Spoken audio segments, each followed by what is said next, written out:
Greetings students. In the previous module, we discussed about the Newton's first law of motion. Newton's first law of motion is also called law of inertia.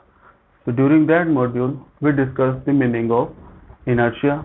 What is Newton's first law of motion? So what is Newton's first law of motion? If an object is in rest or if an object is in uniform motion along a straight line, they want to remain in that state.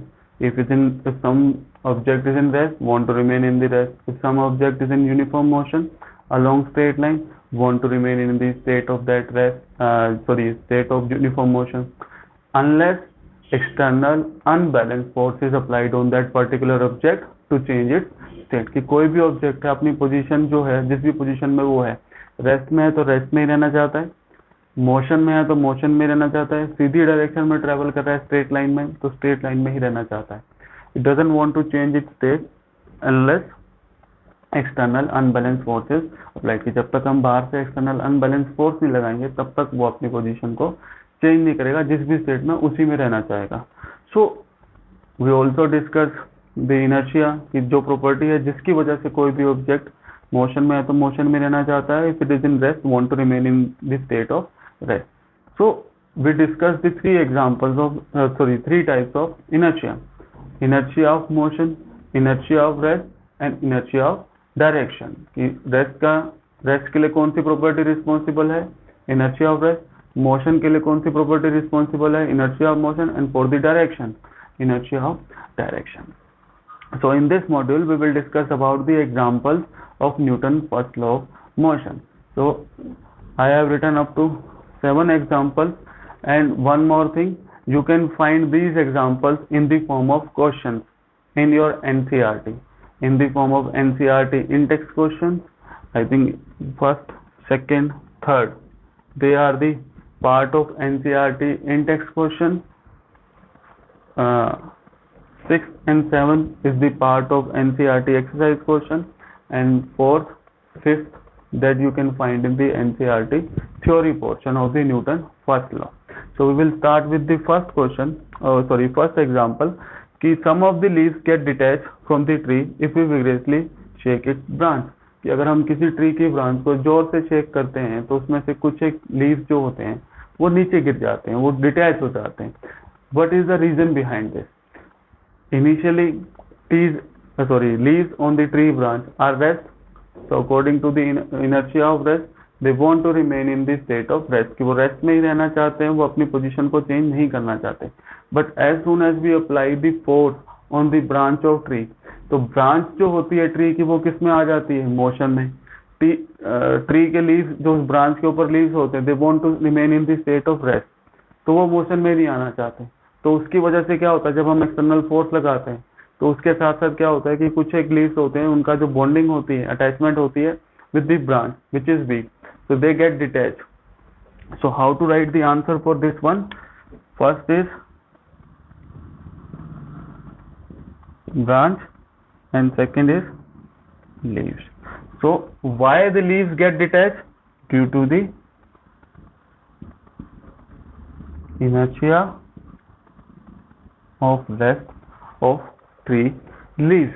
कि जो tree के leaves हैं, branch के ऊपर जो leaves लगे हुए हैं, due to the inertia of rest. How to write the answer for this type of question? You have to write due to the inertia of rest of the tree leaves, they want to remain in the state of rest, but when we apply the unbalanced force, the branch will be in motion, the tree leaves want to remain in the state of rest, that is why they get detached from the tree branch. So this is the example. If the question is write only example, only write this first statement. If they want the explanation, then you can write due to the inertia of rest of leaves present on that branch, they want to remain in the state of rest, they do not want to change their position of rest, and they will detach due to the external force that we applied on the branch. So this is the first example. Second is, we fall in the forward direction when a moving bus breaks to a stop. So most of you have felt that when you came to the school before the COVID-19, कि जैसे ही for example आप बस में आते हो school, when you enter into the school, as soon as you are not aware कि driver is gonna apply the brake, कि driver, आपको पता नहीं है कि ड्राइवर ब्रेक लगाने वाला है, तो यू आर अनअवेयर अबाउट। और वैसे भी अगर आप अवेयर हो तो भी ऐसा होता है कि आप बस स्पीड से चल रही है, driver applies the brake, we fall in the forward direction, कि जब चलती बस रुक जाती है तो what we do, we fall in the forward direction. The reason is, first I will explain then I will write. So the reason is कि bus was in motion, कि बस पहले से चल रही थी, bus was in motion. Our body that is inside the bus is also moving along the bus, तो बस भी मोशन में थी, our body is was also in the motion as soon as driver applies the brake। तो bus तो क्या हो जाती है, वो रेस्ट में आ जाती है, but due to the inertia of motion of our body we want to remain in the state of motion। क्योंकि क्या होता है, जैसे ही ड्राइवर ब्रेक लगाएगा बस तो रेस्ट में आ जाती है, लेकिन हमारी बॉडी जो पहले मोशन में थी बस के साथ, want to remain in that state of motion। तो इसलिए जब वो ड्राइवर ब्रेक लगाता है तो हमारी बॉडी जो है वो मोशन में ही रहती है, तो इसलिए हमारी बॉडी, बस कहाँ जा रही होती है, आगे, हम भी, हमारी बॉडी भी साथ में कहाँ जा रही है, इन दी फॉरवर्ड डायरेक्शन। तो as soon as driver applies the brake our body want to go in that particular state. तो बस तो रुक जाती है लेकिन हमारी बॉडी मोशन में ही रहना चाहती है due to the inertia of motion, that is why we fall in the forward direction. And similar in case of the car seat belt, कि कार में सीट बेल्ट क्यों लगी होती है, कि अगर कोई मिस हैपनिंग होती है या फिर कोई आगे आ जाता है और हमको एकदम ब्रेक लगानी पड़ती है, तो जो सीट बेल्ट हैं उनका काम क्या है कि वो हमको प्रोटेक्शन प्रोवाइड करते हैं कि ये ना हो कि हमारी आगे जाके टक्कर लग जाए उसके साथ, डैशबोर्ड के साथ। So how to write the answer if someone asks you कि why do we fall in the forward direction, this is also the in text question, कि why do we fall in the forward direction when a moving bus brakes to a stop, because bus was in motion initially and our body was also in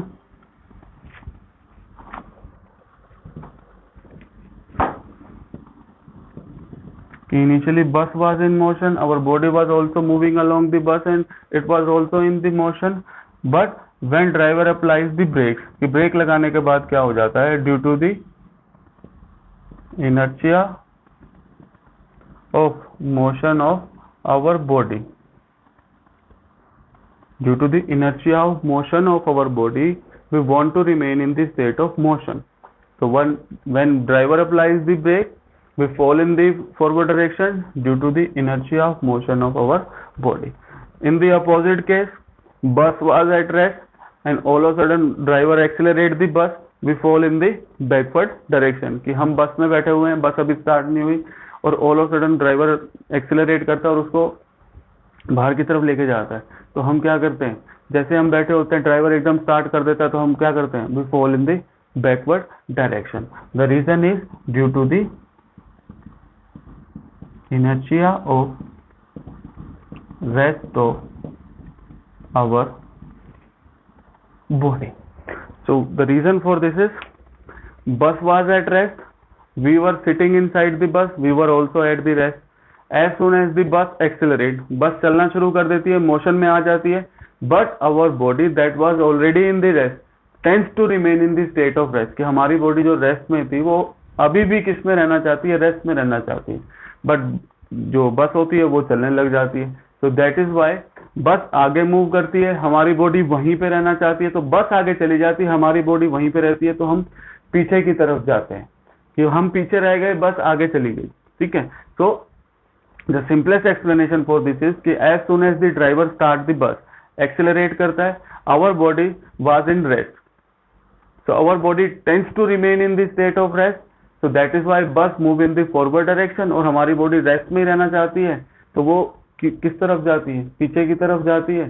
so that is why we fall in the backward direction when bus accelerates from the rest due to the inertia of rest of our body। and बस के ऊपर driver accelerate करता है, वो उसके ऊपर unbalance force लगाता है, उसको आगे लेके जाता है, but our body tends to remain in the state of rest according to the law of inertia और Newton first law of motion.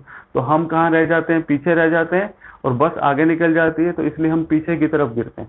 Okay, so this is the reason. Forward direction में क्यों गिरते हैं, inertia of motion of the body. पीछे क्यों गिरते हैं, inertia of rest of the body.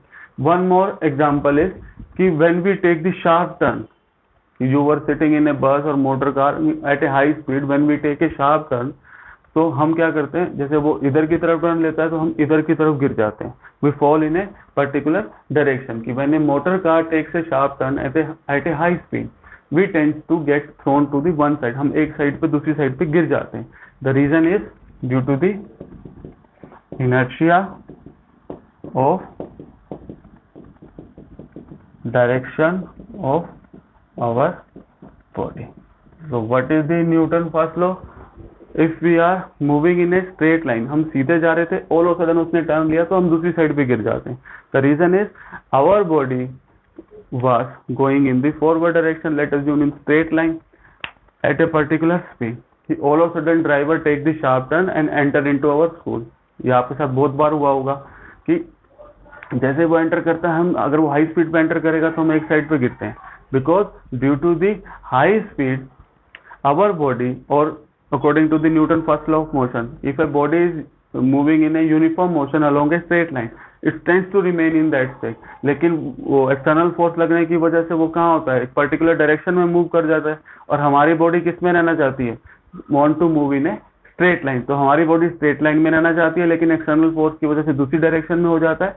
That is why we tends to fall in a particular other direction. कि bus सीधी जा रही है, उधर गिरता है तो हम इस तरफ सीट पे उस तरफ की तरफ हो जाते हैं. The reason is due to the inertia of direction of our body. We want to travel in the straight line. हम उधर जाना ही नहीं चाहती हमारी body. Next is only the carrom coin at the bottom of pile. कि आप लोगों ने कैरम खेला होगा तो हम एक पाइल लगाते हैं सेंटर में और हम स्ट्राइकर से जोर से हिट करते हैं. After hitting the bottom coin of that pile with the striker, नीचे वाला जो कॉइन है मैक्सिमम टाइम वो निकल जाता है और पूरा का पूरा स्टैक जो होता है वो सीधा का सीधा वहीं पे रह जाता है. The reason is when you due to the inertia of rest of that pile, when we strike the striker, उसको हम हाई स्पीड से लेके जाते हैं, वो हाई स्पीड से नीचे जाता है पाइल के ऊपर जो कॉइन्स लगी होती है कैरम्स की. वो क्या करता है, अपनी सारी एनर्जी और फोर्स नीचे वाले के ऊपर अप्लाई करता है. And due to the inertia of mass, और specifically we can write due to the inertia of rest, कि जब हम बहुत हाई स्पीड से उसको हिट करते हैं तो नीचे वाला तो वो क्या होता है उसमें से निकल जाता है. और इनर्शिया ऑफ रेस्ट की वजह से, इनर्शिया ऑफ रेस्ट किसका है, जो कॉइन का हमने पाइल लगाया है, हम जोर से हिट करेंगे, हाई स्पीड से गया सिर्फ नीचे वाले को लेके जाता है और ऊपर वाला पाइल वैसे का वैसा रह जाता है. उसका रीजन क्या होता है, due to the inertia of rest of that pile of carrom coins. Next is carpet is beaten with stick and dust come out of it. कि कारपेट को जब हमने साफ करना होता है तो हम क्या करते हैं, उसको डस्ट के किसी स्टिक के साथ बीट करते हैं तो उसमें से मिट्टी बाहर आ जाती है. रीजन क्या होता है, when you apply the force the carpet will be in motion. Carpet in motion, क्योंकि कारपेट पहले रेस्ट में होता है, जैसे हम बीट करते हैं फोर्स लगाते हैं तो कारपेट तो मोशन में आ जाता है. और डस्ट के particle due to the inertia of rest,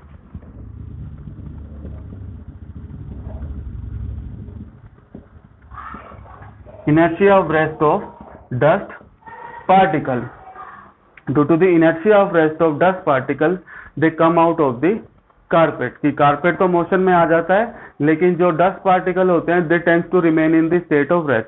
तो डस्ट के पार्टिकल की इनर्शिया ऑफ रेस्ट की वजह से वो बाहर आ जाते हैं, बल्कि कारपेट किस में रह जाता है, मोशन में.